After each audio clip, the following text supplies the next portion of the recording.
Hey there, folks. Welcome back to the channel. This is going to be a longer than the usual shorts videos that I've been posting lately. What I have here is the plug for the back of my Holley dash. That if you've been following the shorts on YouTube, you've pretty much seen this entire ordeal. Pretty much removed the dash, removed the bracket that holds the dash, and it manages to actually fit quite nicely on there. I will show you that in a second.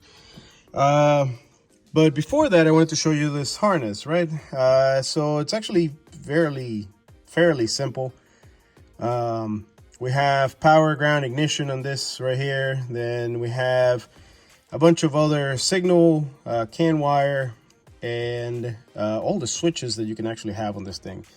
And then you have this one for the dash. Now, this is something that, hold on a second, there we go. So this is something, focus. This is something that I saw somebody else, but didn't go into detail. And then I started looking online, found this on Casper's website. They actually sell it as a pigtail with a bunch of wires on it that I ended up unsoldering and resoldering my own wires on there. So pretty much this will go onto this connector. And I don't need to cut the harness pretty much. And it should give me most of the functionality that the stock dash had. I believe there's a way to use one of these to fool the alternator, but I ordered a DC Power Inc. Alternator that doesn't really need an input. So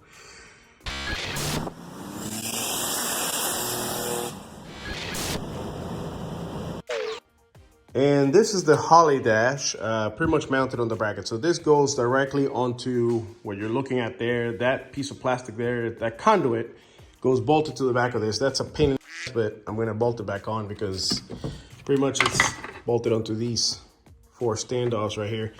But the cool thing here is that I was able to just build standoffs.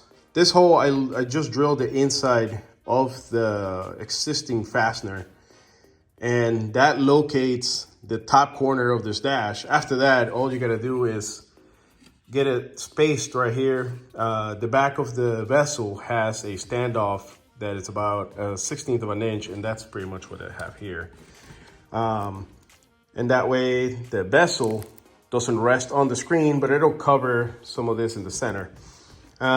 This is the one part that I have to fabric cobble there, and everything else on the bottom over there. Hold on a second, can you zoom into that? I created a standoff just like this one, but that one actually has a spacer. This one's just adjusting the depth. And same down there. This one is adjusting depth as well. So pretty much just pivoting on these two. And actually this is the only one that is fixed. But yeah, fits pretty well. Not a lot of work really. I did have to trim that opening right there. Pretty much make an opening for the wires to go through. You can't not reuse the stock location for the harness, for the stock dash harness, because of the USB-C cable that comes out the front of it, or the back of it. So not a big deal. The wire's gonna come out here. It still needs a zip tie to be held together. That's the one thing that I do not like about that connector. And let me go back to the connector. The one thing I do not like about this connector is that even though it's a one-way connector, it does not stay on to this. It's kind of like a press fit, and I left it connected the other night, and in the morning when I came out, it was all disconnected again. So, oh, focus. So yeah, that's gonna have to have a zip tie anyways. So, I'm modifying the dash bezel, and I figured out a pretty neat way to get it to come out fairly smooth, as you can see here. Obviously I'm going to file that down, but pretty much I used this ball saw to cut roughly the opening, and then I left enough of this plastic, and now I'm going around with a pair of dikes and simply snapping these off. Let me see if I can get it in the camera. Good, there we go. And then just like that. And actually gives you pretty clean Pretty clean cut that you can then come back and file. You see I'm holding the tab next to it with my finger just to not stress this plastic here, because it's fairly old, so it could be, or actually it is very brittle, so you can tell. Now I'm pushing my luck here with this one, because these are very short. Oh. Nope, those are too short. I'll just file that. But yeah, I figured I'd share with you guys how I did that, because it's coming out pretty clean. As you can tell here, pretty much on the bottom, I get rid of this line. The original plan was to leave it on there, but because this is so thin, where is it? The decal started to lift. So yeah, you can see right here. So I was trying to file it down, but it started to lift. So I decided that it was time to just remove it and go all the way down. And yeah, the only downside of doing it the way that I'm doing it is that this spot right here covers the dash. But with a little bit of planning, you can design it. You can design your layout so this doesn't really bother you. And I haven't had any issues so far that I've been just playing with it where I need access to that area in particular.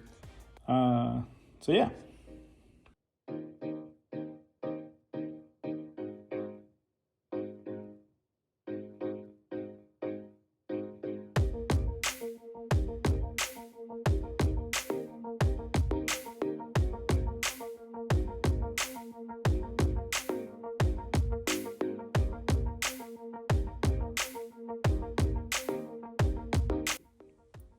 So to spare you having to watch me do all of that, there you go. Quick time lapse. I'm gonna hit it with a lighter. That way all of these white spots become dark. And then I'm gonna try to do the top. I'm trying to be more careful with the top because I don't want this lip to lift up here. I'd like to keep that feature of the bezel there, but we'll see. So I just actually stumbled upon a better way to smooth this out, which is by using the blade backwards. So, and that actually comes out really nice. And it gives it that beveled look, so there you go.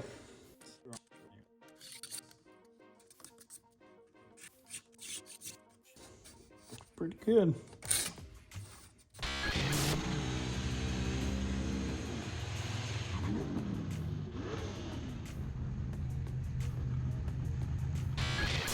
And just like that, let's put this on here real quick.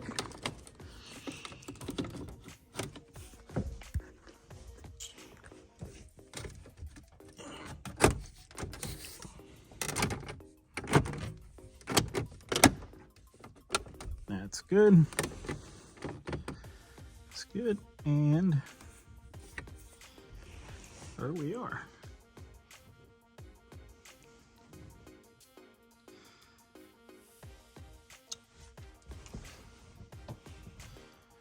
And oh, the key is in the ignition, so let me turn this off.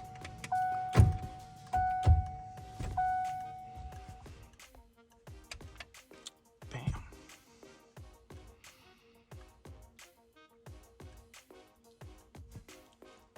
And the placement could not be better. As you can see here, that's the factory edge on the top. That's the factory edge on the bottom of the screen. So placement, pretty good. And while I'm here, something really cool. Hold on a second. So this is my transcooler fan.